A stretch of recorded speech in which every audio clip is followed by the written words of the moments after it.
حضرت ابو سعید ابو الخیر رحمۃ اللہ کہتے ہیں میں غلام خرید کے لایا. جو غلام شرط کے ساتھ آتے تھے وہ سستے ملتے تھے، اور جن کو ہم بس خرید لاتے تھے اپنی مرضی سے وہ ذرا مہنگے ہوتے تھے. تو غلام نے کہا حضرت جی 3 شرطیں ہوں گی اگر آپ مجھے خریدیں گے. میں نے کہا بولو.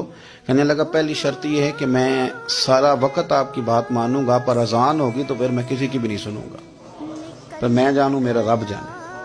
میں نے کہا قبول ہے. کہنے لگا دوسری شرط یہ ہے کہ دن کے وقت بات مانوں گا، رات کو نہیں مانوں گا.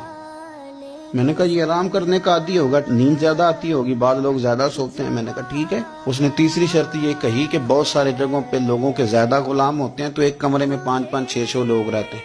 میں کمرہ علیحدہ لوں گا اکیلا، ٹوٹا پھوٹا دے دیں، پرانا دے دیں، کسی حویلی کے پچھواڑے دے دیں، پر کمرہ میں الگ لوں گا. کہتے میں نے کہا یار یہ بھی قبول ہے. میں اسے گھر لے آیا. میرے دل میں تھوڑا تھوڑا کھٹکا تھا کہ یہ کہتا ہے میں وقت پر نماز کے لیے جاؤں گا، کہیں کام چوری نہ کرے، لیکن فرماتے ہیں یہ تو کام دوسروں سے زیادہ کرتا تھا اور توجہ سے کرتا تھا اور ذوق سے کرتا تھا. 2 دنوں کا کام 1 دن میں کر جاتا. فرماتے ہیں ایک رات کسی مجبوری کے لیے مجھے کوئی پیغام آ گیا، کہیں جانا تھا. میں اور میری اہلیہ اٹھے، حویلی کے پیچھے ایک پرانے کمرے میں وہ رہتا تھا. جب ہم اس کے قریب سے گزرے تو اس کے کمرے کی عجیب حالت دیکھی کہ زمین سے آسمان تک نور ہی نور.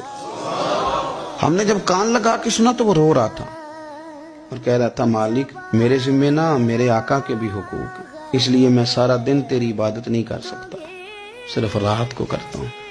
مالک اگر میرے ذمہ تو نے یہ ڈیوٹی نہ رکھی ہوتی تو میں سارا دن بھی تیری بارگاہ میں حاضر رہتا، میں قرآن کی تلاوت کرتا، میں تیرے محبوب پہ درود و سلام پڑھتا، میں یہاں آ جاتا تیری ہی بارگاہ میں، پر میرے حقوق ہیں. اللہ وہ جو دن کی میری غفلتیں ہیں وہ معاف کر دے.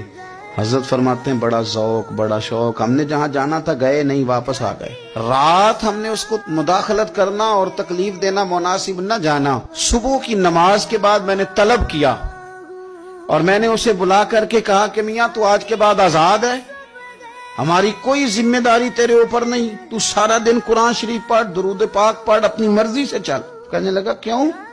جلال میں غصے میں بات کرنے لگا. کیا مطلب ہے آپ کا؟ میں محنت کروں گا، کام کروں گا، یہ آپ کیا کہہ رہے ہیں؟ تو فرماتے ہیں میں نے اس سے کہا کہ رات نہ ہم نے تیرا منظر دیکھ لیا، تیری دعائیں تیری التجائیں، رب کے ساتھ تیرے رشتہ ہم مطلع ہو گئے. کہتے ہیں ہم نے یہ کہا تو اس نے آسمان کی طرف دیکھا، پھر نظر جھکائی. کہنے لگا مالک تو نے تو راز ہی کھول دیا. یہاں لوگوں کی جعلی کرامت مشہور ہو جائے تو وہ کمائی نہیں کرنی شروع کر دیتے، تویز دھاگے کی دکان نہیں چل جاتی. اللہ تو نے راز ہی کھول دیا. میں تو سراپا مخزن راز تھا، میں رہا تھا مدت و راز میں، یہ تو تیرا شوق کے دید کشاں کشاں مجھے کھینچ لایا مجاز میں. تو نے یہ کیا عجب کیا، مجھ کو بھی فاش کر دیا. میں ہی تو ایک راز تھا سینہ کائنات میں، مالک میرا بھی راز کھول دیا. اور پھر کہنے لگا اللہ یوں نہ کر، تیرے میرے پردے ہیں، ان پردوں کو نہ کھول. یہ لفظ کہے زمین پہ لیٹا، کلمہ پڑا، روح ہی پرواز کر گئی.